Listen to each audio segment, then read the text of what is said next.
Hello, everyone. Good evening, good morning, wherever you're tuning in from. This is. I'm like, where are you going with this? Good evening, good morning. You was about to start doing different languages too? Yeah, I mean, why not? Bonjour, buenos Listen, you got it. dias. You got it. You got it. You know what? Let me not, You let me are not, tuned into Ambar Actually, and I'm here with. Steven. No, no. I was thinking about this earlier. I was like, yo, I don't have no nickname, no nothing. It's just Steven, just bland, just direct. Maybe that's the way Has I that like it. always been? Has anybody ever gave you like a nickname or? No, not really. I mean, yeah, obviously when you're dating, you have like your play names. My parents have a play name for me that I won't repeat. Not that it's offensive, but it's more as like personal.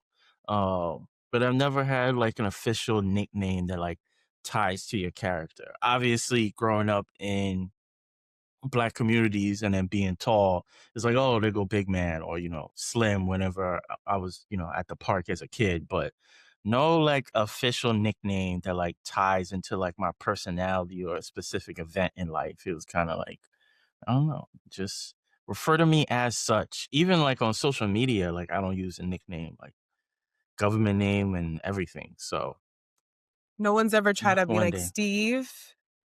Like has everyone I ever mean, tried to cut it? yeah, but I don't even feel like that's like a nickname. That kind of feels like it's a given. Like, who doesn't like being called Steve if your name is Steven? Like, Okay. so yeah, no official nicknames. So sorry for derailing the beginning of this. No, it's fine. It's fine. Today, we are going to talk about the state of womanhood in 2025. I know you're a male, but coming, from a male's perspective, and you hmm being a very stand-up individual, very poised, and Wow, wow. I value your opinion on this because I feel like you're a breath of fresh air when it comes to the male species in general. I receive that. I accept that. Um, but yeah, Uh, I eh, eh, hopefully could contribute in a positive way.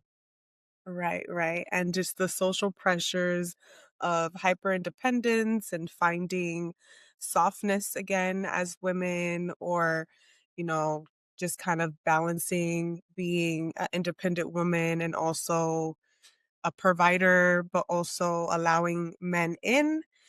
hmm I feel like being a woman in 2025 is still learning how to raise a daughter myself has been somewhat challenging, because now I get to see like areas where I wasn't taught certain things, and like how do I teach my child now? Like, for example, I would say like growing up, I was more of like a introvert, like at hmm home at least.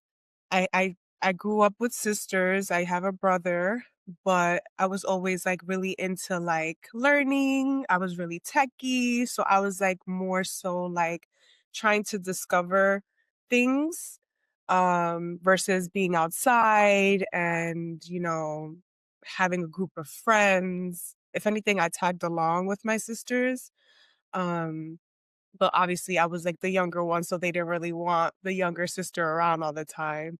hmm So yeah, it's like also with being a mother, now I have like mom friends. So it's like I'm in this community of like, grown women. For the most part, they're much older than me. Um, and it's like also maintaining that rapport with like the moms at school, and trying to form community. Forming community is so much harder as an adult than like hmm as a adolescent, because like I feel like, you're kind of in a setting where you're with people, so it's kind of like natural when you're like in a school environment. But as an adult, it's much harder because you're balancing work, you're balancing, life. And if you're in a relationship, obviously I'm the single mom. So it's like these other women have spouses. So it's like I'm hmm always like the third wheel or the fifth wheel. And it's like people always have their kind of opinions when it comes to that. Mhm. So how do you feel about what I just said? You said a lot. Um, no, that kinda makes sense. I think, when we're talking about the idea of, like, healing, it's such a layered and convoluted sorta thing. And it's kind of like new if you really think about it. Our parents, their parents before them, like the idea of healing from a mental and like I guess spiritual standpoint wasn't necessarily a conversation. You kind of, you know, they expect the obstacles in life, which everyone should, but they don't necessarily think of it from the standpoint of like, how does this impact me? And then how do I move on? Is more so like, I have to move on because I have no choice, which is somewhat true because that's the way the world works. But there is work that needs to be done, especially when you go through certain traumatic experiences. So I think the idea of healing is very important, especially when we're talking about womanhood, or especially when we're talking about mothers and the idea of, raising another human being. I think all of us are all byproducts of not only our environment, but a lot of trauma is also passed down. And it's because our parents didn't heal from their trauma or their environments that they grew up in. So I think healing is extremely important.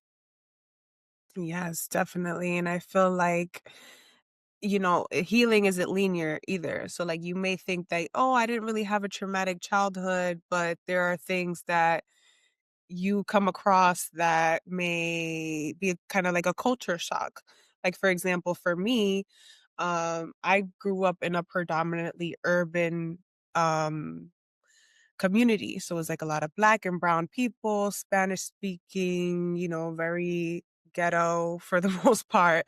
And so when Hmm. when I grew up in like middle school, high school, it wasn't so much like of a difference because there was a diversity, but there was much more of like the Caucasians and like being in a classroom where there was more Caucasians than brown people or black people. I kind of found myself not really wanting to engage much Right. with that crowd, and so I kept more to myself and kinda, like, still, uh, sought community into, like, where I came from. Like, I really didn't wanna, mix in with the newer crowd. Hmm. Hmm. So you have any experiences with that, like, No, diversifying? I think the great point you made is that like healing doesn't always have to be from like supremely traumatic experiences. Healing could be from, just the circumstances that you grew up in, or just, it don't even have to be anything like crazy or major.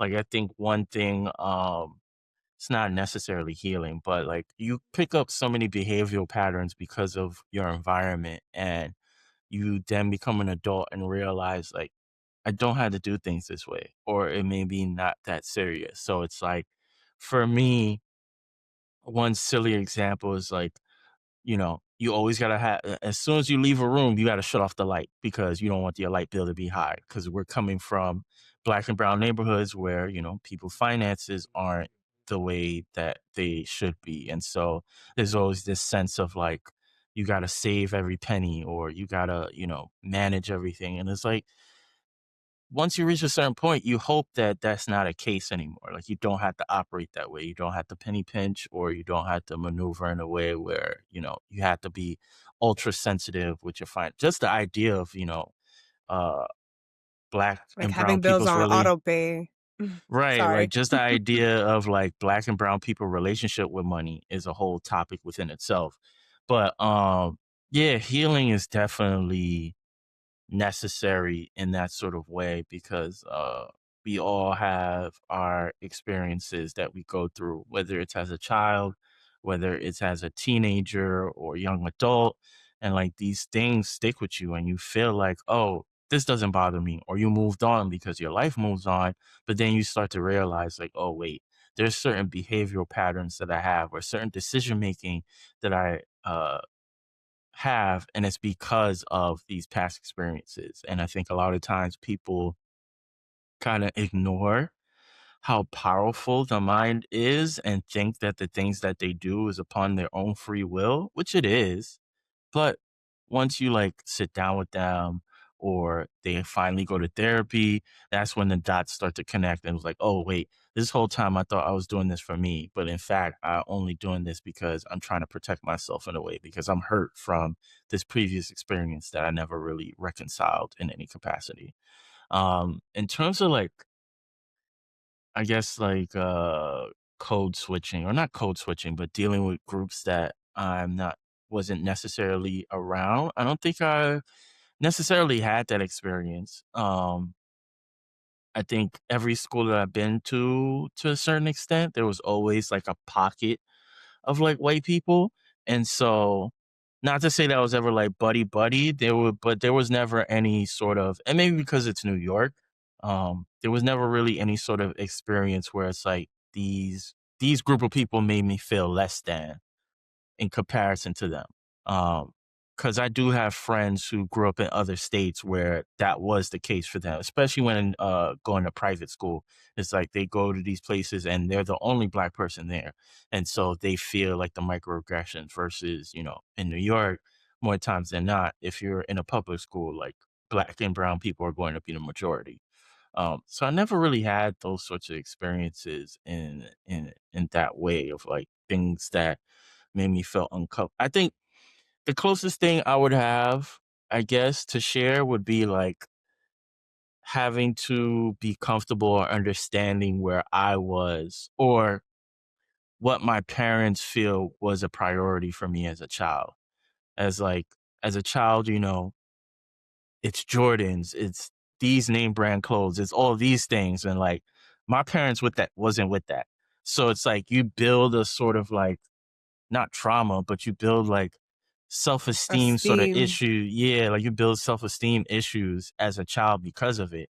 And those things could kind of dictate who you are as an individual as you grow and you become hyper fixated on certain stuff. So I would say like once I reached a certain age where I was like, okay, I'm making money, I was blowing money on sneakers, on clothes, and that's because of those previous experiences as a child and like being I never was really outcasted, like other groups of kids treating me a certain way, but you kind of do it in your head because you see the conversations they're having and it's like, well, I can't participate because I'm not on that. Like they're giving me these one pair of Nikes for the school year while everybody else is doing, you know, every Jordan release. And so that's the kind of thing that you kind of have to like heal and like kind of grow from because it's like the amount of money that I probably spent on clothes in my 20s is probably absurd. And probably I would say 90% of those things are gone because you get older, you get bigger, your body changes, like those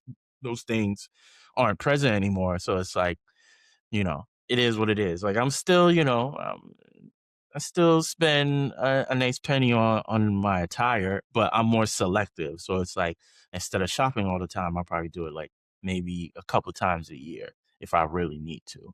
So those are the kind of things where it's like, yes, healing could be across the board. It doesn't always have to necessarily be like these supremely traumatic experiences. It could just be something that you've gone through. Either you had an experience or you internalized something that wasn't necessarily present. And so you have to reach a point where it's kind of like, okay, what does this really mean for me? And how do I want to deal with it and move on from it and like develop a healthy sort of standpoint or viewpoint with whatever it is. Right, right. And I feel like with women nowadays and with the statistics of like how much women are like attacked and on a physical level and on like an Hmm. emotional level, it's kind of, it's understanding for women to have their guard up and, to I guess, sympathize with us. Like, I see a lot of men now speaking up about it too, like, with sex trafficking, like, being such a high risk. You can't even go to Walmart, alone, and if you find a napkin on your car door, it might have something, and, it's just, like, all these things that we have to worry about as women, um, and, men don't have to worry about those things, like, I mean, to a certain extent, right? There are things that men do go through, but it's very scary, and every time I just seen something the other day where it was like, this college police, he was taking a drunk student back to her room, and the other roommates came back and they seen that he was assaulting her, and it's like, you can't even trust the people who are set up to protect, it's Mhm. like every day is something new, and I get more not scared, but, like, it's more worrisome for me, especially with raising a daughter because it's like, wow, like, who is gonna protect her, like, when I'm not around, and I try to be hyper vigilant when it comes to just everything, because I'm like, they say the Velcro child. I'm like a Velcro mom, I need to know where she is, who she's with. I don't trust her around anybody. Like, to a certain extent is not healthy, but you gotta do what you gotta do as a parent, right? I mean, you do. I mean, you do. So many thoughts when it comes to like parenthood and like ways about it. As a non-parent, there's just so many things that I've read, I've witnessed. I have a lot of homegirls that have kids, and the things that they mention, and I don't know. I think there's always this funny thing about people who don't have kids making commentary to people who have children, and so a lot of times there's a lot of pushback, but it's like you, as a parent, you kind of create this tunnel vision and you kind of see things a certain way. And it's like, but you don't even see outside of yourself. And you kind of just see the child, not you specifically, but you kind of just see the child as like this thing to protect and kind of forget like the autonomy that they have in certain capacity. But yeah, like it's definitely difficult for women and how they navigate the world. I remember this old Dave Chappelle stand up. I can't remember which one it was, but essentially he was saying when he was a young comic, he was living in New York at the time, and like he would do sets for like local drug dealers. And one time he did a set for a local drug dealer and his friends or whatever, and he paid him like $10,000 cash. And for anybody that's not familiar with New York, if you remember New York in the early 90s, this is like, well, it's technically the 80s, but 80s, 90s, this is peak crack era. Like crime is rampant. The streets are, gang violence, gun violence. The trains are probably one of the more dangerous places to be on. So he's riding the train late at night as a non-New Yorker with his little book bag with $10,000 cash in it. And he was like, at any given point, if somebody is to pull up on him and like, hey, what's in your bag? Like they could literally kill him for the money in his bag. And he was like, now imagine you as a woman. Like that's literally how women have to navigate because women obviously have a vagina and like at any given point somebody could threaten their life to have access to that thing. So it's kind of like sort of that parallel that kind of put things in perspective for me in a very specific way. So yeah, I think it's definitely hard for women to kind of navigate the world because you have all these things. And then on top of that, we have our phones and our devices. So it's like not only are you aware of these things because you just see them out in the world of how people are treated, but now you have a cellular device and you could kind of doom scroll and you could see all the crazy things that happen. And not only the things that happen, but then you also have people who are very vocal about specifically men, but you have men who are very vocal about their disdain for women or their lack of understanding their value for women. So on the non-physical standpoint, you have the idea of like, hey, someone could harm me at any given point, but now you have to look at it from the standpoint mentally. It's like, why would I want to date or why would I want to deal with men when, you know, these are the type of men that are circulating and like having these conversations. And it don't always necessarily have to be like a straightforward sort of like violent sort of approach with things. There are a lot of times where men are vocal about how they treat women or how they view their dynamics with women should be, and it's not necessarily welcoming of like, oh, I shouldn't take you out on a date because of X, Y, and Z. Or if I take you on a date, you owe me access to your body. And it's like the if you constantly keep seeing these things or you see people who agree with these things, it can kind of discourage somebody from wanting to like date or just deal with men in any sort of capacity, which then turns to another possible extreme where you have a population of women. I don't want to generalize, but you have a group of women who then have their love and energy misplaced into other things. So it's like, I can't get love from a romantic partner, so I overpour into my child, or I overpour into to my pet, or overpour with my family. And so it's a very dicey sort of thing. And I think that kind of ties into the whole healing thing because it's like if you have these experiences, whether personally or you hear them or you see them, then you could kind of build up this sort of idea of like, well, this is just how the world is. I've seen these pocket of people who operate this way. And so I don't want to engage with others in that sort of way. But then when you do, you kind of have your guard up or you self-sabotage or you kind of, you don't connect or don't want to be vulnerable the way you should be vulnerable when trying to be with someone or trying to be in a healthy dynamic with someone because you're in fear of what could possibly come. So I think healing from those sorts of things is like extremely important, especially as someone who I feel like I've dated women who kind of fall into that category of like the self-sabotaging or the don't want to necessarily open up. They're kind of just let's see how this goes before they do anything. And it's kind of like, listen, listen. I've been very fortunate enough. I know a lot of beautiful people. I have a lot of beautiful friends. I've been fortunate enough to date a lot of beautiful women. I'm not necessarily just dating somebody because they got a fat ass or some big ass titties. Like, I need more. I need mental Mhm. stimulation. I need energy or whatever. If you think you just gonna show up because you pretty and like that's enough, like that's not enough for me. Like you're gonna be Right. clipped eventually because that's not what I'm here for. I'm not here for a trophy wife. But these are people who don't heal from their previous experiences, so they kind of maneuver and operate a certain way, thinking things are gonna work out for them. And it typically doesn't work out like that way. Right. I think awareness is a big thing when, being a person in general, like reading the room and, just understanding like if a person does have their guard up, how do I, kind of guide this person into lessening that a little bit? And, obviously it's not easy for someone who has had probably prior traumatic experiences.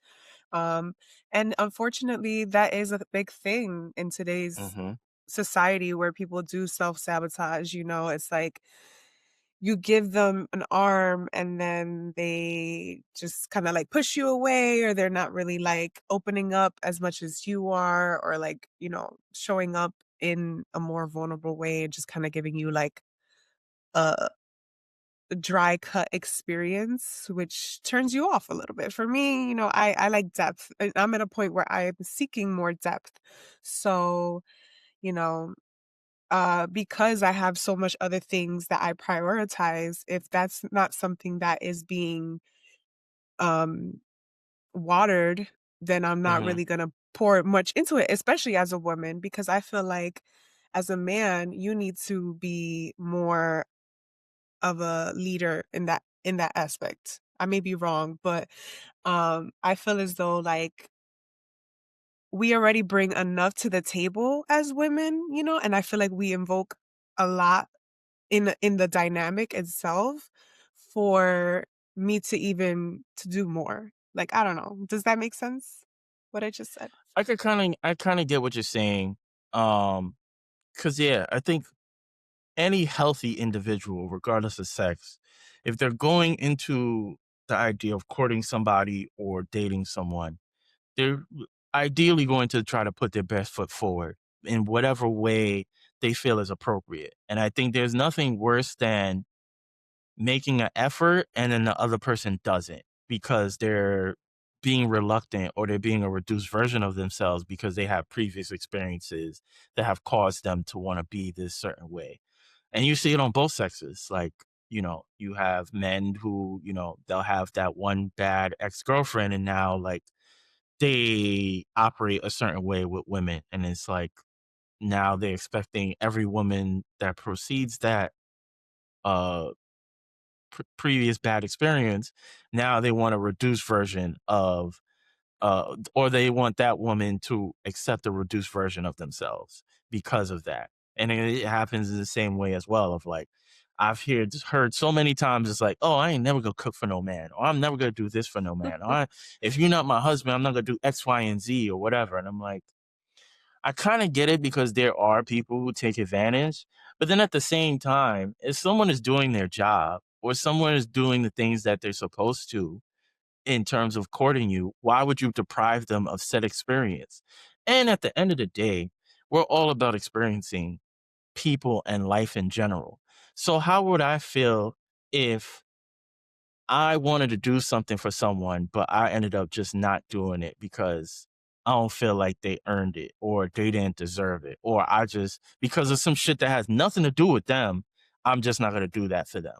And I don't know. I find shit like that to be kind of like weird and sort of,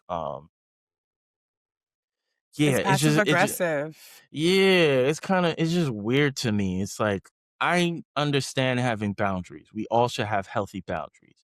But if someone doesn't trigger you in that sort of way where you feel like you need to be reluctant with anything, then there's no reason to like even move forward. And for me personally, I want to find shit like that attractive. Like if I saw someone like bragging about the things that they don't do, why would I be interested in indulging in you in any capacity? Like, Right. that's just weird to me. I can't be as a man like, nah, I ain't gonna do this for you. And you should just accept it. Like, that's just weird. That's why I hope Yeah. those sorts of people all find each other and leave us out of it. Cause that's not what Literally. I'm here for. I'm not here for the nonsense or whatever. And it's like, be vocal, or if you have a valid reason as to why you're I guess holding back on certain things, like be vocal about that. Of like, hey, I had this specific experience with said person, and because of that, this is kind of how like I'm moving.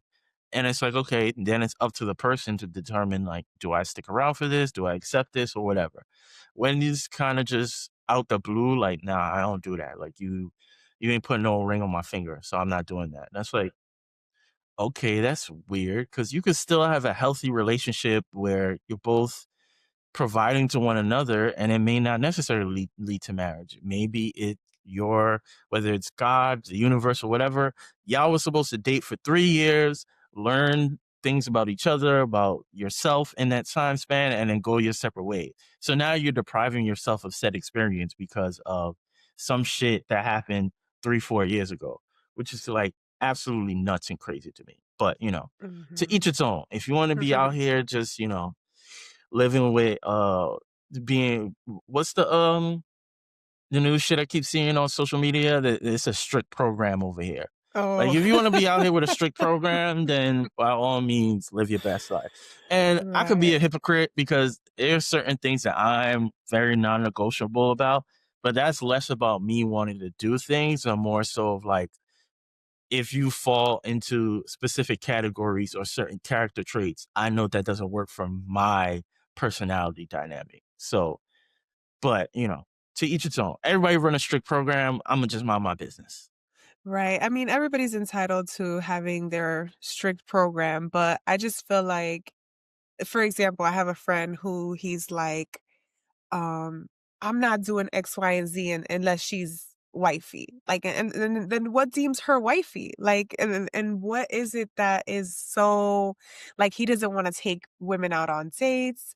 He is opposed to like I guess doing the extracurricular activities. Like he just feels like there are certain women that he deems that he sees that's like he calls them bops. So the bops um, they don't deserve to be treated as, I guess, human, if for lack of a better word, right? It's like, Hmm. I just feel like there are carefree women, right, who have a past, right? And or let's say for example, like the Instagram baddie or whatever. He'll Okay. judge an Instagram baddie because she's online exposing herself, maybe making money online in that fashion. And Okay. he's like, well, she doesn't deserve a date because she's already online twerking for X, Y, and Z. And it's like, that's a job. Like, I don't judge, you know? We listen and we don't judge over here. But there are men who look at women online who have a social media presence who may be a little, revealing in certain ways, maybe not too much, maybe too much. But I don't think that those women are less deserving of an experience too because of what they choose to do. Right. One, he probably high key, low key hates women. So that's one. Um, Two, just because someone tends to be more revealing than I guess on a normal basis, that doesn't mean that they're not a human being. Like they still deserve a level of respect and still deserve a level of, humanity because they're still a human being. They just decided to take a specific path that is possibly lucrative for them. And also, just because someone exposes themselves on social media in some capacity does not mean that they are sexual with anybody. There's plenty of times that I've seen even my homegirls post sexually explicit content, whether it's like retweeting some shit that they saw that was sexually explicit or making comments themselves, or even if it's like slightly possibly revealing in some sort of way. Like this goes to the whole idea of like men having to understand womanhood. Like just because a woman is embracing her womanhood and her figure or whatever does not necessarily mean she is being sexual in that sort of way. So that it just automatically dictates someone who, I don't know, maybe is a bottle girl, maybe is a stripper or whatever. Like just because they operate in a certain way doesn't mean that they don't deserve certain things. Like these are individuals at the end of the day. Like porn stars have a regular life too. A lot of these porn stars are married. Some of them have children. Like, eh, Right. like people, and that also doesn't dictate just because someone may do content that is somewhat explicit doesn't mean that that's their lifestyle. Also, like if an Right. actor or actress has a sex scene in a TV show, does that make them less worthy to have certain things? Like stuff like that just is just stupid. I think anytime Right. a man says like, oh, this woman doesn't deserve this because of X, Y, and Z, like he low-key hates women because what is she experiencing that's taking off of your plate? So if you're disturbed by somebody else that you don't know from a hole in the wall, like that's low key someone who hates women, and it also might be an ego thing where he doesn't like the fact that this person gets the attention that he wants to get. And so, in turn, that's why he feels like these people are lesser than because he desires the things that he desires the things that they are obtaining. So I don't know who homeboy is. No, like if he listens to this, like no I mean, he shade, I will. He guess. will.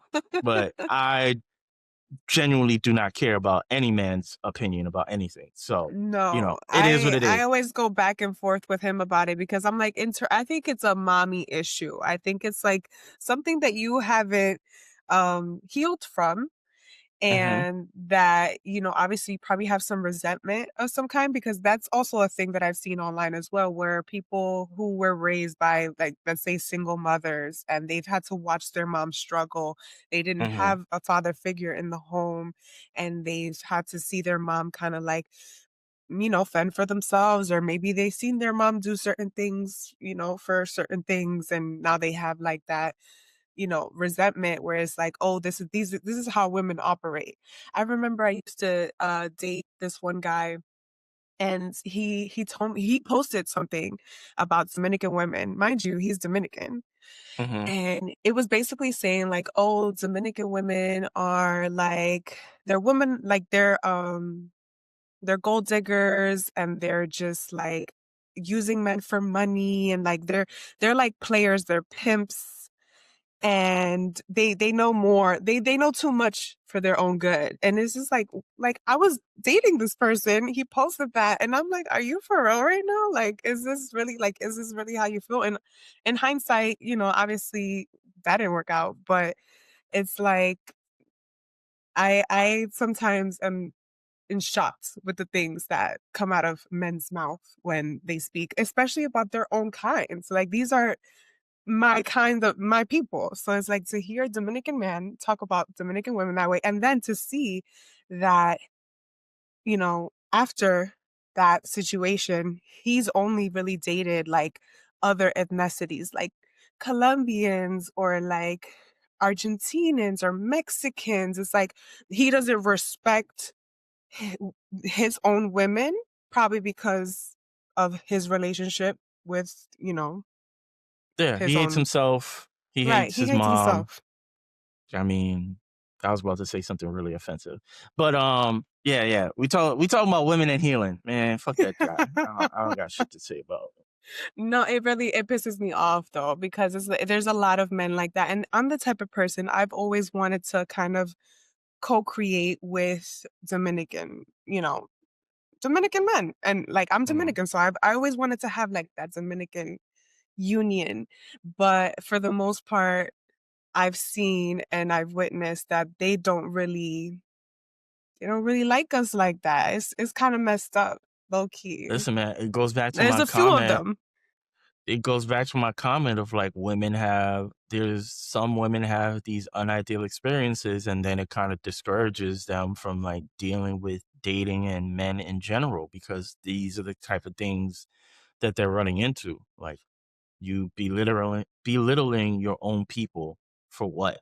And it's not even based off of anything factual. It's all stereotypical nonsense. So Right. Right. And then I yeah. I found myself dating a lot of black men. So, my daughter's father is a black man. You know, Mhm. I prefer, like, in a sense, I was, dating black men because I felt like they treated me better, or like I just got along with them. I like the culture. I'm black. So it kind of made sense. I didn't really have to explain too much. He wasn't, white. So I really didn't have to be like educating him a thousand percent of what was going on. So, um, I remember dating a black guy, and he was like, "Wow, like all you ever date is black men. Like you don't ever date Spanish men." And I'm just like, "Bro, like I don't know. I feel like Spanish men don't really like me like that." And prime example, I went through that, and even though I still try to mingle with my kind, but deep breaths. Look, man, it's hard out here. It is hard out here. Uh, I had another comment, but I keep it to myself. No, Matter of share fact, with I'll us. say it. No, What is I'll it? say it. Say it. I don't know. He wasn't technically wrong in asking, because I think it's very important to understand someone's dating history to a certain extent, because a lot Mm. of times people do be having like a fetish without realizing or um without vocalizing it. But it's always interesting to me when I hear men ask about other men, and I'm like, I don't be concerned. Like I never inquire. Like I'll ask if it comes up naturally in a conversation to understand like what this person possibly may have experienced. But like other than that, like I don't be concerned. Cause Right. when you said that, it made me think of an instance, well, multiple instances where there was somebody that I was dealing with and like she would be vocal about, well, we were never together. It was more, I guess it was, you could consider it a situationship. And she would be vocal about like some of her other experiences. I ain't care because that wasn't necessarily my concern of like whatever.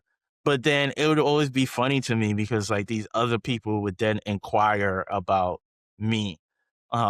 And I would always just find it funny because like I don't even think about y'all. Like it's not a competition. Like Mm. I don't know what y'all be thinking about, but it's neither here nor there. Neither here nor there. Right, right. Yes.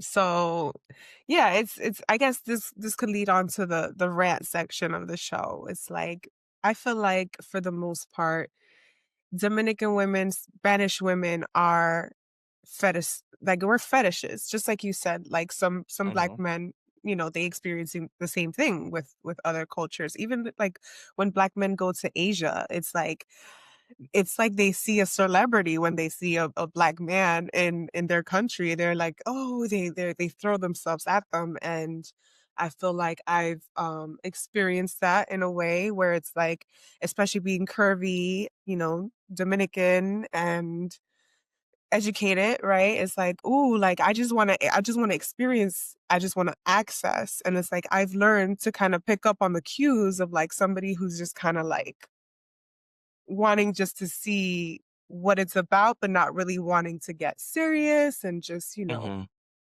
situation vibes. Yes, yeah. Yeah.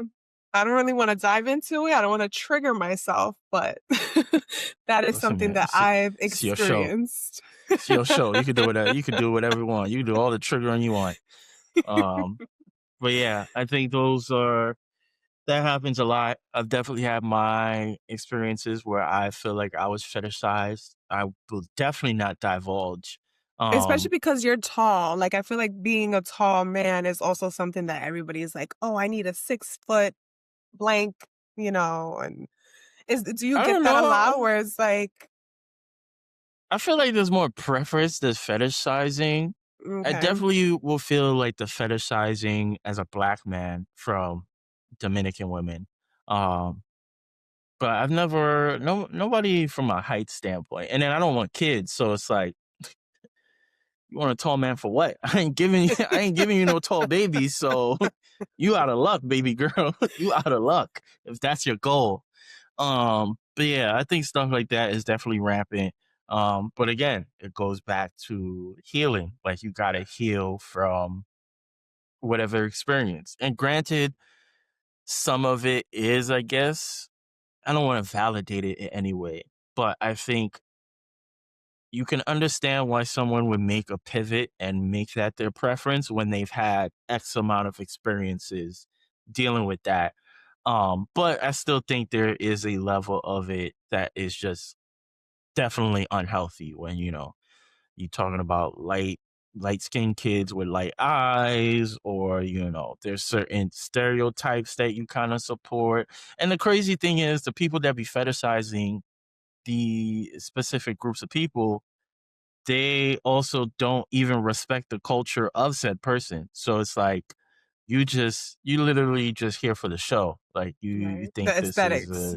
yeah, like you here for like this is shits and giggles. So Right, right. yeah, I would probably say the last couple years I've learned to like identify certain things that kind of like I think people kind of like I think women do this a lot and I wish they stopped. Um but I'm someone who I pay attention to my immediate instincts. I may not necessarily vocalize it in the moment, but it's like if I have a very specific experience or something happens, I'm an overthinker. I will think about it and be like, how did this make me feel? Was this right? Was this wrong? Even have a conversation with my therapist about it. And then kind of like approach said person if need be. And I think a lot of times, women have those same sort of instincts, but then they convince themselves out of it. It's like, oh, I don't want to be bitching or I don't want to complain or whatever. Mm, It's like, no, you felt a certain way in the moment. Maybe you don't need to vocalize it at that time because you don't have all your thoughts. Maybe because it's easy to read a situation incorrectly or project when something wasn't really there. Like take some time, think about it, ponder about it, and then vocalize it. And sometimes you could get that clarity and be like, "Oh, okay, maybe I was bugging, and it wasn't with malicious intent, but you kind of recognize like this is with the angle that you came from was kind of wild." Or sometimes it is with malicious intent. And then that's when you start to unravel somebody and like, what is it that they're really here for? But yeah, because I've definitely had experiences where people have were dating or seeing a woman of Spanish speaking descent, be like, "Oh yeah, I only date black guys," and it's like, let's unpack that. Like, tell me Why? more. Tell me more. Like, what is that? So, Yeah. um, yeah, I think again, it's all about healing because, you know, whether it's, father having multiple families or similar experiences like your experience, like these things could lead people down to a certain path. And Mhm. it generally isn't wrong. Like your preference is your preference, but if you don't really understand what is the root of that and really handle that, then it's like, okay, what are we really doing here? So again, it goes back to the whole idea of like healing. It could be something grand or it could be something on a smaller scale. Right. And I just feel like a lot of times too, like even thinking of like when white women date black men, it's like for example, they'll start off doing that in their earlier years just kind of to get the experience of like dating and I guess or being in relationships. And then once they get older, they'll find their white partner and then they'll marry into their culture. And I find that also very interesting because it's like, wow, this I know this girl, right? Let's say, for example, Sheila, whatever. She used to always date black guys, and now she has a wonderful, beautiful family of, her and her white, her white picture perfect family. And it's like, "Yeah, that's interesting because that was never your type." But I mean, people change, right? But that's also something that I've witnessed, as a person of color, that a lot of people do that too, where it's like they'll I guess and it also has to do with their family probably too. It's like their family wouldn't probably accept that for them. So they kinda have to do what they gotta do. I mean, I guess I don't indulge in the snow. I've never participated. I have zero interest in it. Not my jam, not my ministry.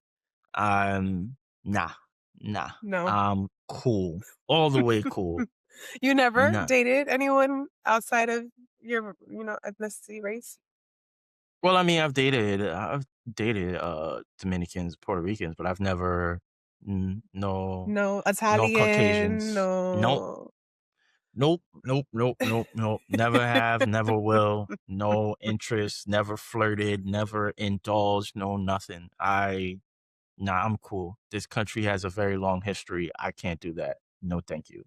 Right, They right. don't just even outside of all of that, like they just It's don't catch different my for a eye. man too. It's different for a man because I feel like there's always been stories of like women then, flipping the script and like trying to make you as somebody who's like, this violent person or, oh, he did this and he did that, the Oh, the allegations start whole like, popping up, oh yeah, like you the know?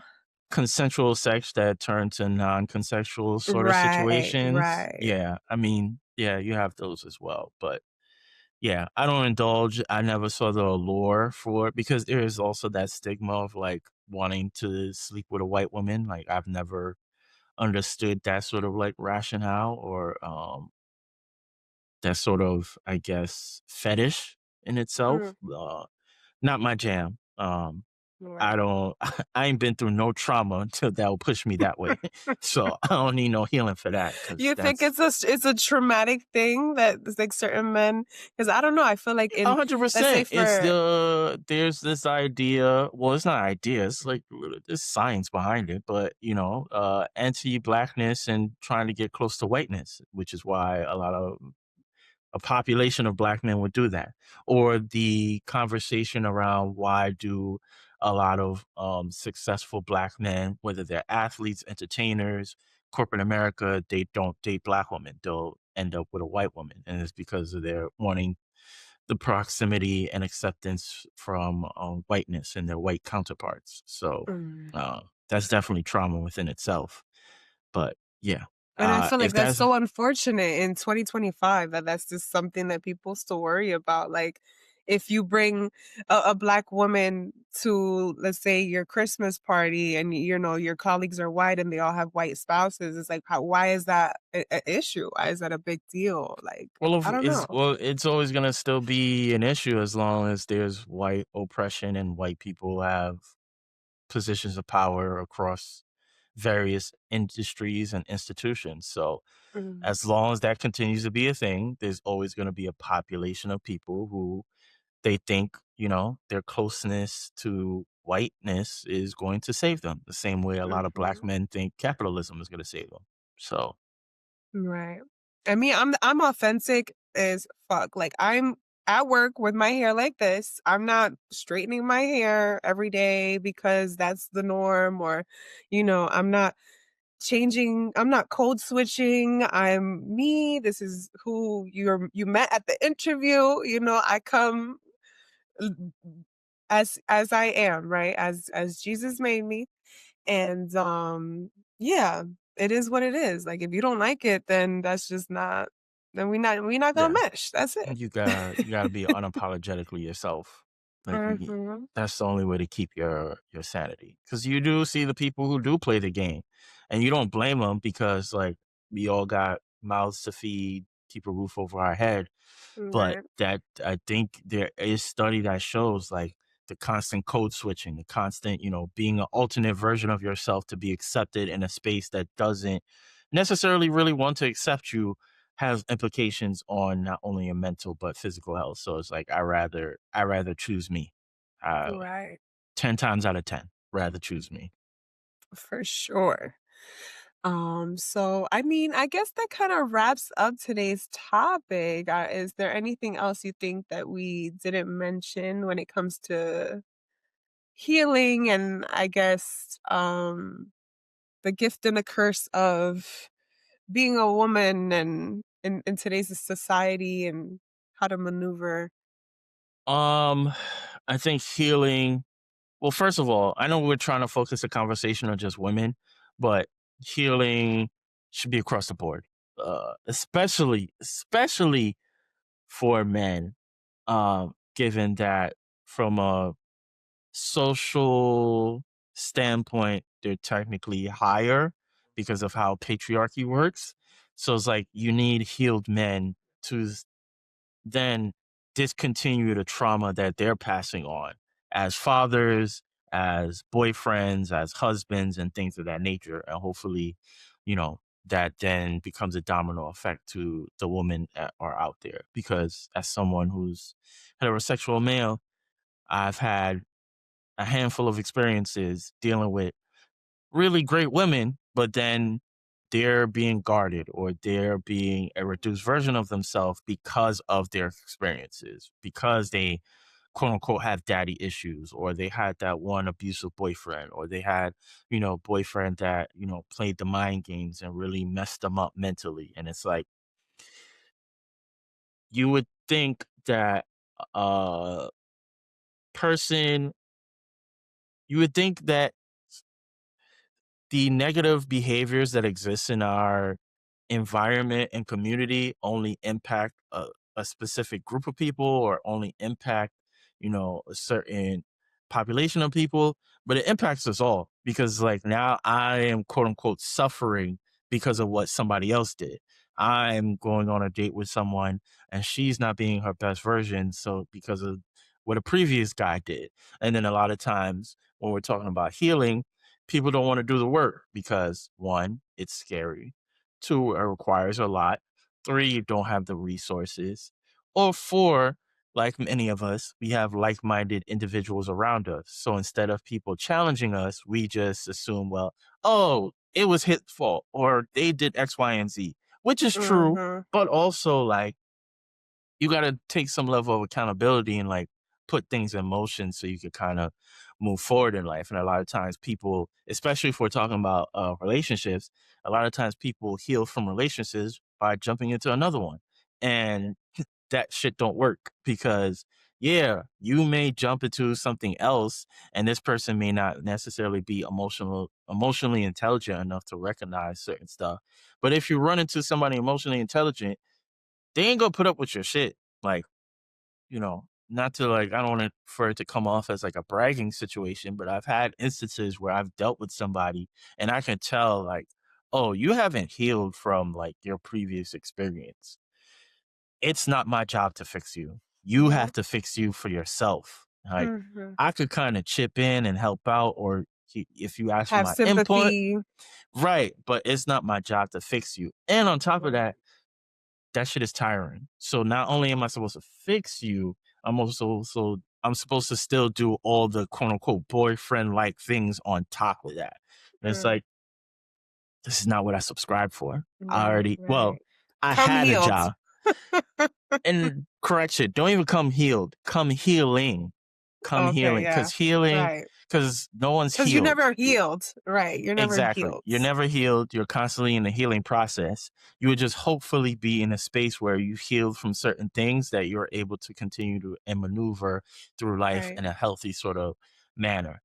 Or Um, communicate when something is, bothering you. Like, that you right. you you have the Right. right to be like, "Hey, this is reminding me," or "This is I'm not comfortable with this, so it's gonna take a little bit of time for me to open up in said way." Right. Exactly. Mhm. Exactly.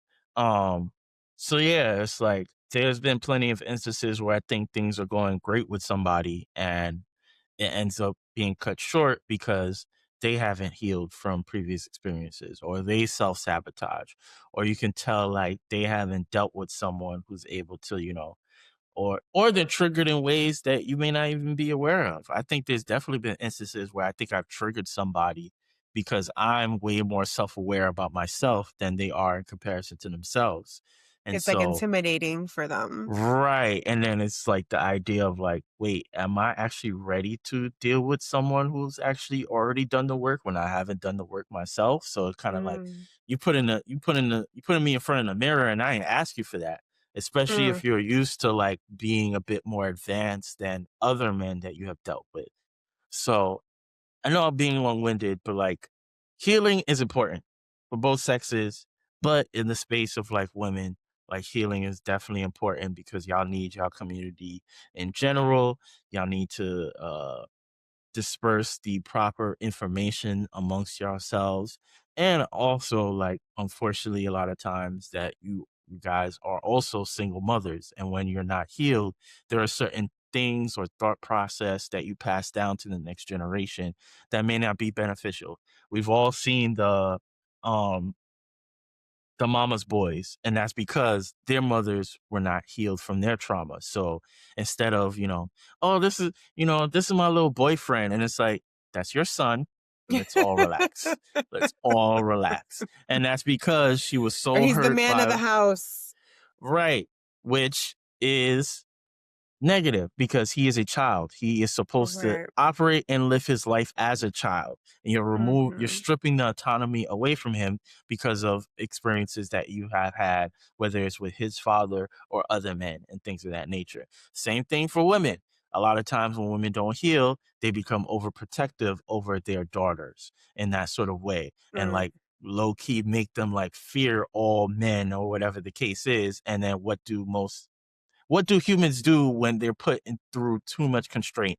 They do the complete opposite. So it's They like you're rebel. put, they rebel and you push them into a certain lifestyle or certain, way because of how one may operate. So I think Right. again, healing is important for both sexes, especially for the men, because we live in a patriarchal society. So a lot of the actions and ways that they maneuver impact the entire world.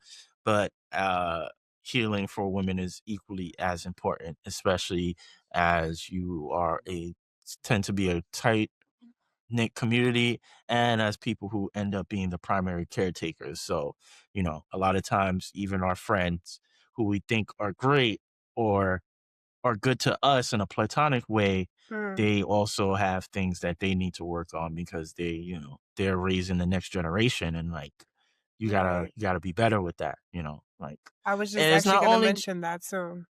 yeah, and it's not That only just, raising kids. Like there's a lot of people no. out here with their unhealthy emotional attachment issues with their pets. Like y'all gotta relax. I got somebody tell me they need a dog dad. I am leaving. I Oh, am leaving. no. Nah, I'm Or, like, cool, how do you bro. feel about somebody who shares a pet with their ex? Have you ever encountered that where, I've like never experienced that. I don't know how it would feel. I'm usually very lenient. Like I don't necessarily care to a certain Mhm, extent because at the end of the day, if somebody wants to cheat or somebody want to do something stupid, they're gonna do it regardless. So mhm. I don't know if I necessarily care. I would ask questions as to why y'all still doing this because why y'all co-parenting a pet? Like it's kind of weird. Like I don't see a rational You reasoning don't have any behind. pets, right? No, Have you no, ever no, had no. a pet? Nope, never had one. Nah, my mom didn't really like pets when I was a kid. Um, yeah, never had one. I considered getting like a French bulldog at one point, but then I spent way too much money on my furniture and I was like, yeah, that's not happening. And then Right. I come from like a very disciplined household. So I would be the type like as soon as I get a pet, like you're getting a trainer immediately. Like every command that I state, you need to follow. Like, I'm not playing no games with no shit like that, and that shit is It's strict expensive. over there. Yeah, yeah, that's my strict program. That's my strict program. I'll be strict about my pet because there are Right. people who Are very lenient. have a very unhealthy relationship with their pets and don't view their pets as actual animals and think like their pets should be as free as humans are to have free will. I'm like, yes, but no, because like there's still a master pet hierarchy that exists. So to think that this little motherfucker is just gonna be running around here with like you ain't got shit to do or whatever is kind of wild to me. But to each its own. I Right. wish people the best of luck, but those people typically lose their mind when their pet eventually transitions. And they usually have Aw. unhealthy they usually also have unhealthy dynamics when it comes to relationships because they're so used to telling a pet what to do, they think humans operate the same way. And it's like Hmm. that's not how that shit goes. I never seen that perspective. Trust me, it happens. It Yeah, definitely happens.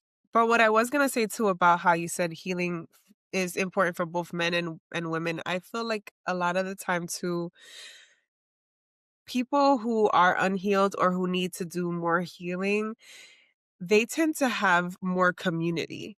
Like, they tend to have a lot of friends and, a lot of enablers, and I feel like as people, as, like, if you have a friend who you know has a child and they're never with their child, like, I feel like as a friend, you should, like, say something. Like, you should be like, "Hey, like, I'm concerned because we're Mhm. always together and I never see you with your kid." Or like, I see that you're always, like, talking about women in this manner, and it's like, that kinda, like, isn't the best way that you should view women. Like, I feel like as friend groups, if you know that you have single friends who are above 30 who talk about women in a negative way, or they're never with their kids, or they're just, like, disrespectful people, like, they shouldn't have a community of people. Like, they should be isolated, and it's always the victims or the survivors who tend to be doing the work and who tend to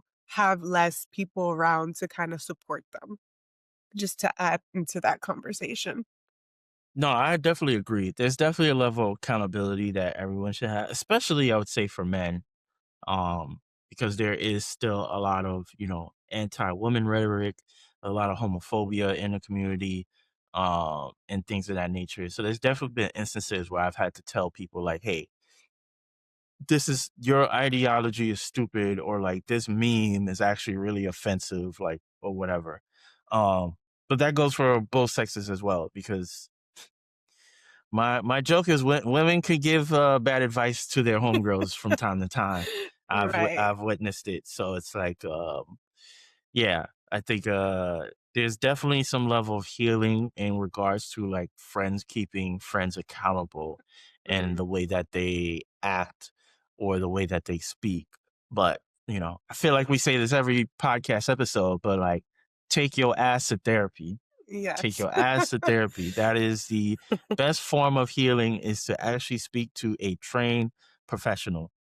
Mm, Your friends could give you sound advice, but your friends are giving you advice from their own personal experiences. That doesn't mhm. necessarily mean it applies to you, or doesn't necessarily mean it is actually right. And Right. even the idea of self educating. Yes, there's a bunch of content out there where you can read and it's technically right to a certain extent. But again, it doesn't necessarily always apply to you. And just because you read something doesn't necessarily mean you know how to apply it to your life. And so Mhm. you should, you essentially should just be doing a combination of all three: Yeah. consulting with the people that you know, reading things that you can. And it doesn't always have to be like a self help book. Like those could be counterproductive. You could just read upon a topic in general, read Right. about other people's experiences. And then if you are able to do so, like, find a therapist, actually speak to someone who doesn't have who has no ties to you, because a lot of times your Right. friends will tell you shit just because they know you already. Or Mhm. a lot of times your friends are people who are like-minded, so they just gonna tell you shit that you've already confirmed in your head because y'all come from the same background, you have the same way of thinking. Versus a therapist is someone who's a third party, has no relation to you, and will hold you accountable in some sort of way and help you see things from a different perspective. So Right. that's my therapist rant for this week yet again. Yeah, because I know who I need to reach out to who's gonna give me that raw truth. And then I know who I can reach out to who's gonna sugarcoat it and like be on my side, team A.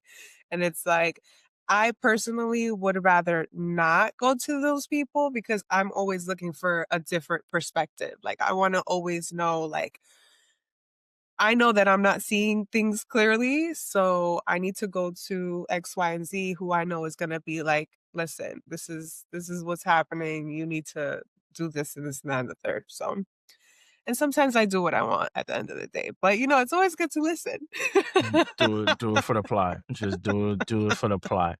Hey man, like sometimes you just gotta do shit for the plot. And I think that's also something that I remember telling my homeboy one time, because he was starting to go to therapy, and he was like, like, how do you tell this person things that happen in your life? And I'm like, just say it.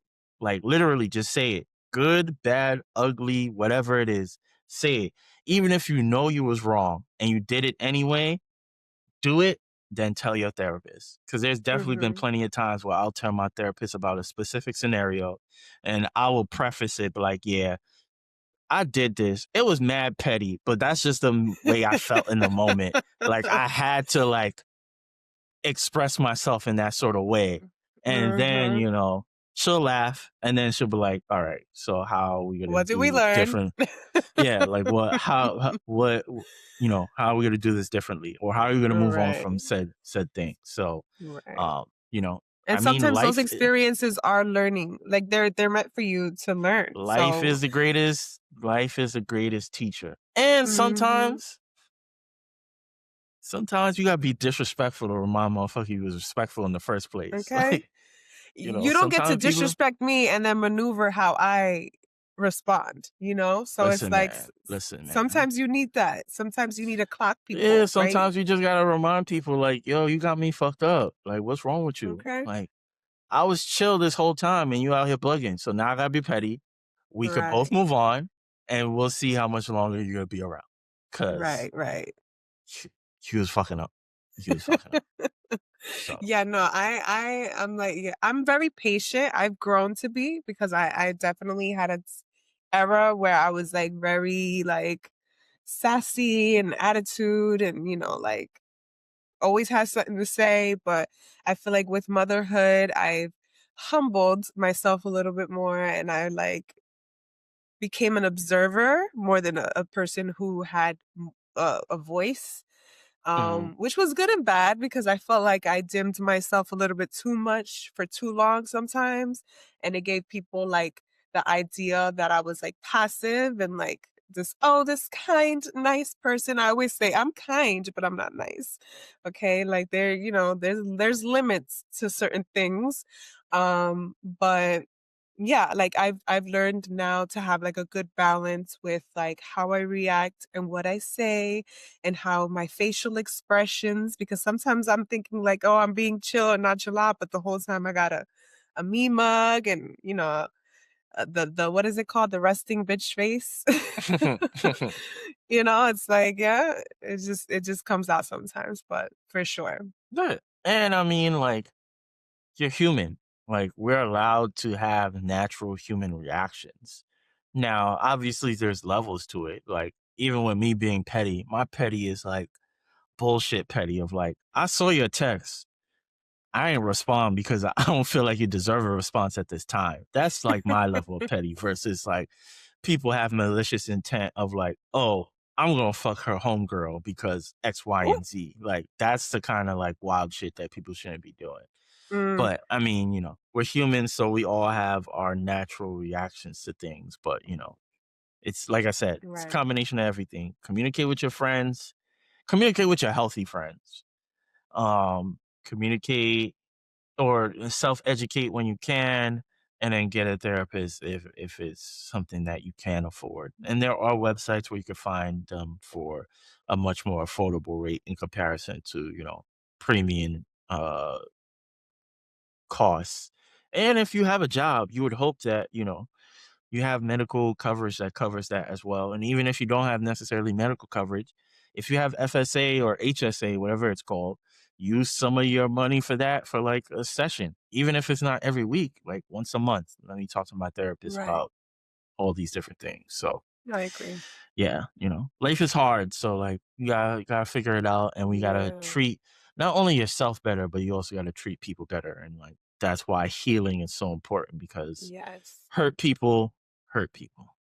that's true. And we don't want any more of that. I feel like, we've already gone through so much since COVID, and it's like sometimes we go backwards with everything. It's like we literally had a space of isolation that should have been used wisely, but I feel like I don't know what happened there.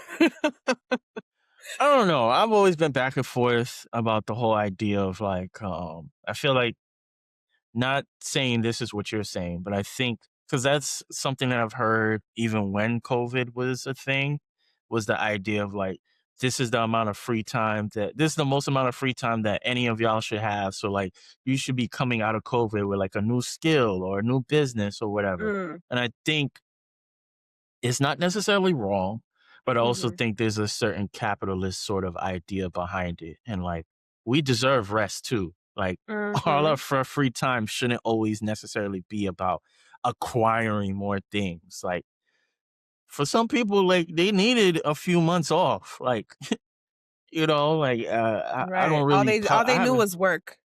right. And so, like, I'm not necessarily publicizing this, but like, I recently just resigned from a job, and like, the idea of being able to rest for the first time.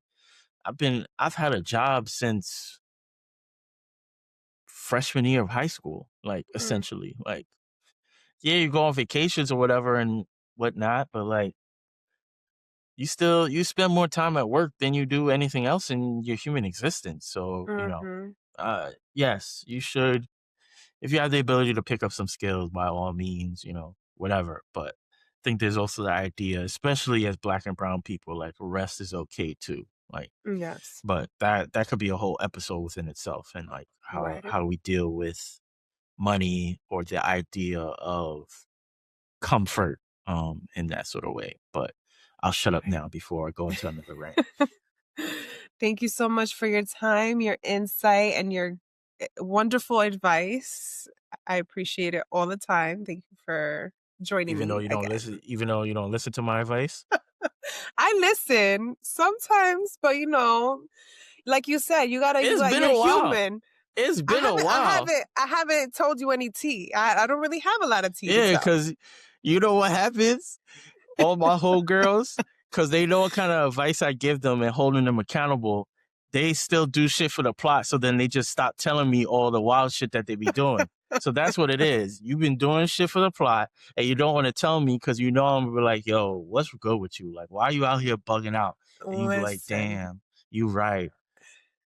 It's been a while. See? I don't think that anything that I'm doing right now is worth, indulging in for the most part, but Mm, we'll mm, see, mm. we'll see. The lies you tell, the lies you tell. I think I've been behaving. I've been healing enough to understand now who is worthy and who's not worthy and what's even worth diving into. Like some things you just got to take it to the chin and just like move on from, you know? And for the most part, I feel like when I would open up about certain experiences with you, it would be like recycled energy that I've kept lingering on because I was so like content and I was just like, you know what? I want to deal with this because I don't want to deal with anybody new, you know? And so I'm Oh, yeah, over y'all that. gotta get out of that too, I'm over yeah. that because that's something that I will publicly say that I've done where I'm just like, oh, I don't want to start over. I just feel like, oh, I've been dealing with this person for blah, blah, blah time and I'll just Y'all accept it. y'all yeah, y'all be high key delusional about the "I don't wanna add a new body." Like, who nobody's gonna know besides you. Nobody is gonna know besides you. They don't put Right. they don't put they don't check that off on the tombstone, "Slept with X amount of people when you died." Like, that's not I feel like wasn't that like a no, that wasn't a Black Mirror episode. There I think there was like a skit like that where this guy and this girl slept with each other and like they had before they slept with each other, they had like these cards on their face that said like how many bodies they had. And so like when they went to sleep, um his went up by one because they obviously slept with each other and Mm. hers didn't change. And then he was like panicking, like, why is your number not changing? And then when he pulled it down, it showed the actual number and it was like triple his number. Oh But shit. it's like, Does why? that matter? Yeah, I feel like a lot of men, they I don't don't like that. ask. I don't care. I've never been asked that either. Like, I would be so I turned off if a genuinely don't man asked care. me that. I genuinely don't care because it's going to sound misogynistic in a way, but I don't care about who you previously slept with. I would hope that I'm the next person that you sleep with. So why do I care how many other people have had access to you in whatever capacity? Like you The only reason that I would care is if like I know that he's like a hoe. You know, like, oh, like so many women have been with but him. he, So but I'm if just like, you but if you know he's a I'm hoe, good. then you don't care about the number because his behavior is his behavior. So the number doesn't even matter. Mm. And no, it wouldn't be about the number. It would just be about the fact that I know that other women, multiple women that, you know, would probably be like laughing at me because like let's say like I'm just like in love Worried with this about the wrong individual. shit. You worried about the wrong shit. We worried about what Like, oh, somebody who she's with community D and it's like, damn. yes, if he's still operating in that way, then of course that's a negative. But if he's no longer operating in that way, who cares? We've all had Mm, experiences. There's mhm, people who've been more forward about their body in their younger years and then eventually slow down.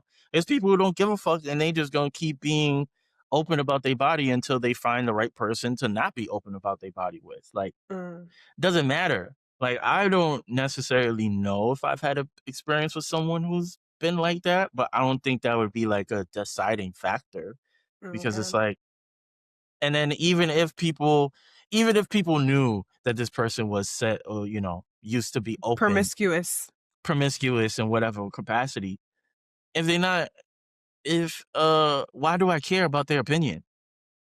If this about person is people's doing opinion.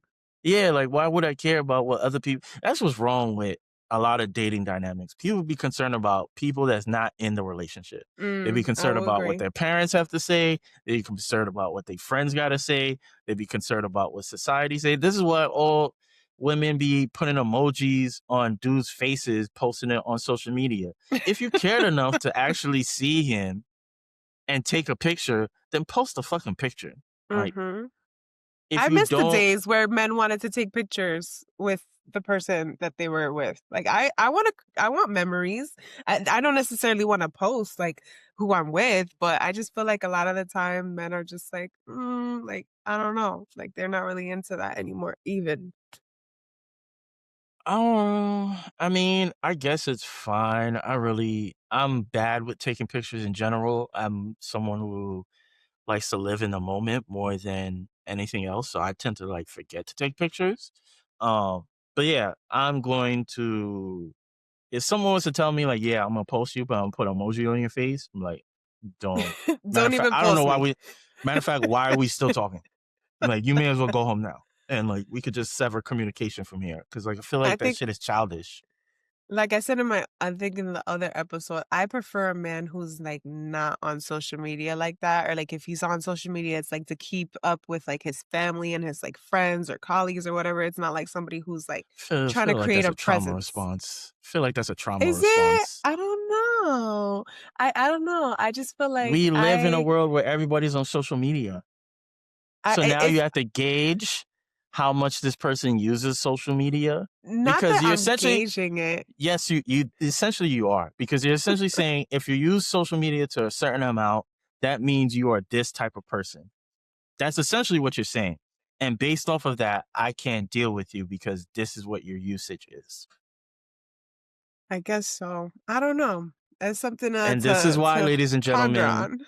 this is why, ladies and gentlemen, she don't tell me shit because these are the things that happen. I tell him shit. It's just that, like today Mhm. was perfect example. Like I was just vulnerable right now telling you how I felt about a man on social media and you kept the G. All right, cool. If that Right. is a trauma response, then I'll do some healing around that. But I And I think for mean, the there are the men that's like, because I think we've had this conversation in private before of like, not private, but offline of like the men who follow, the big booty girls on social media and like that's their whole feed. That's mm, different versus mhm. somebody who's just on social media a lot. You know, what's the first part? Well, it's gonna sound condescending. The first part of social media, social. Like you're intended to be on there to actually engage with others.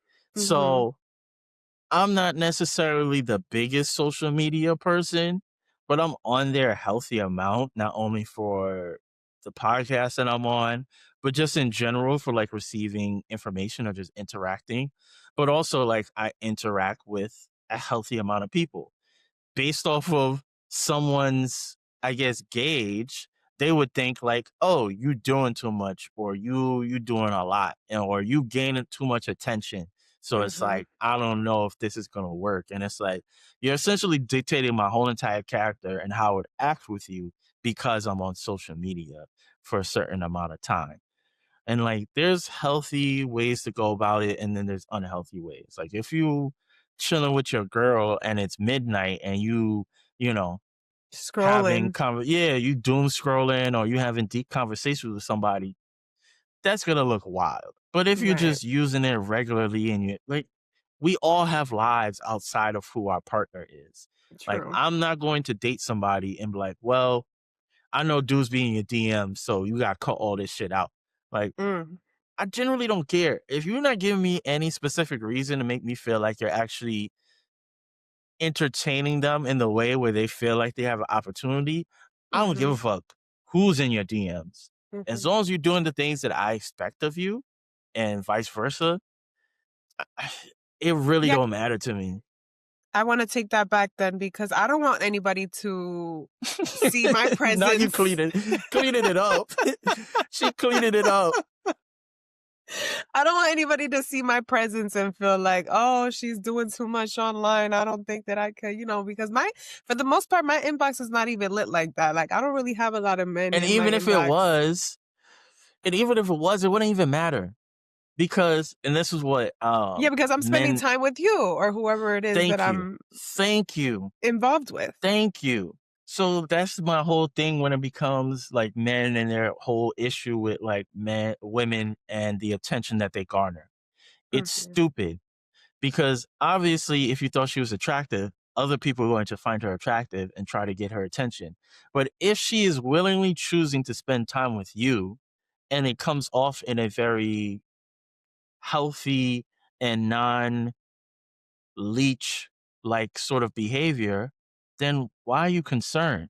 Like, it shouldn't matter because of Mhm. all the motherfuckers in her inbox, she decided to communicate and spend time with you. And Right. again, communication is important. So it's like if you're being intentional about dating somebody, then obviously you're gonna be speaking on a consistent basis. You're probably gonna know where their whereabouts are. And then like the math is just simple math. Now, if you Exactly. are half ass and shit and you're kind of like, oh, she may spend time with you on Monday, but then you don't speak to her until like Thursday or Friday, then yeah, there might be somebody else that gonna pull her to the side and take her out from time to time. But you ain't putting no pressure on her. Like Right. you can't expect just because you start speaking to somebody, like you automatically just have them in your possession. That's not how this shit works. Like, Mm. and I'm not saying Talk like to him. you ain't gotta be up to nobody's ass, like, cause I ain't doing no shit like that.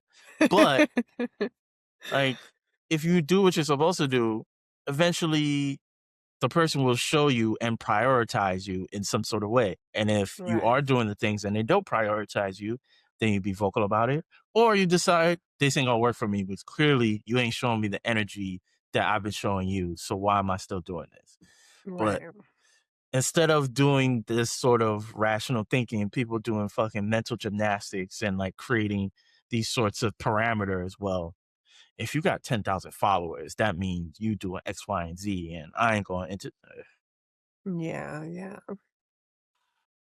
I'm I sick don't of I it. don't like Sick it. of I'm it. not, and I wasn't trying to say that. I just feel like I don't want a himothy. Like I don't want an influencer type of dude who's like setting up the Oh, camera on that's the different. corner and That's different. That's different. walking in the living Cause I room and then can't I can't do no TikTok girly. And I'm not talking about like influencer. I'm talking about like she in the corner doing TikTok dances. That's not my jam. I right. can't be coming home and I hear all these random sounds, and it's because you was pop locking and dropping it in the corner of the bedroom to capture your latest TikTok. Like I don't know. And there's levels to it because I think you could Right. still do that. But if that's like your foundation, yeah, that's not my jam. That's not my jam. More power to the people who do it, and I'm Right, not judging right. it, but it's not my thing. I I feel like feel if like I this. would have been No, go go ahead. ahead.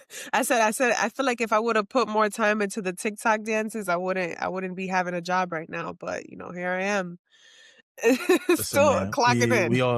we all have our paths in life. We all have our paths in life. I So missed that you know, era. I missed it. I do not. I don't. Hard pass, hard pass. But I'm a little bit older than you, so it was never in the It was cards for never a me anyway. thought. Mm. Mm-mm, mm-mm, mm-mm, mm-mm, mm.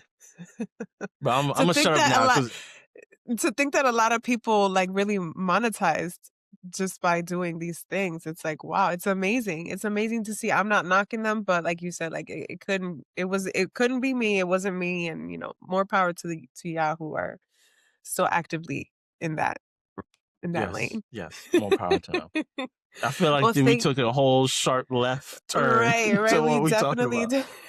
But it's cool because, that's what we here for, the Yap, and yeah, if you guys resonated with anything that we said, if you liked any of our suggestions, if you liked anything that we had to say, please, drop a comment, share, like, subscribe, all that good stuff.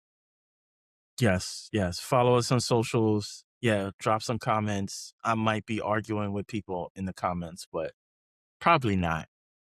I'll I have see. healthy conversation with the ladies. The men, I got nothing to say to the fellas. I ain't got nothing to say to the fellas. Especially that Oh one man. homeboy. If he getting no, Ooh. let me stop playing. Let me stop playing. No, you know what? I think I said that in one of the early episodes. Like I may get, into back and forths with people on, like, because in my other podcast I had people in my comments like trying to bully me and shit. And it's just like, bro, like I'm a female Nah, at the end. And it's always men too. It's never the women. It's like, what listen, is man. wrong with y'all? Like, Listen, man. I don't get it.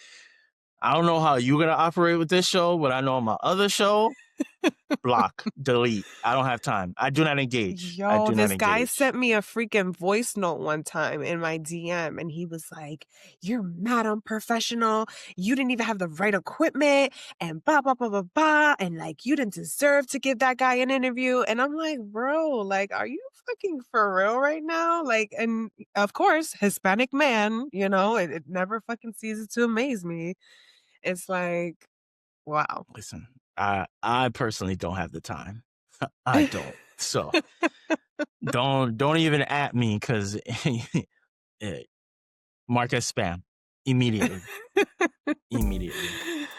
Well, thank you again for your time and see you next episode. Bye, guys.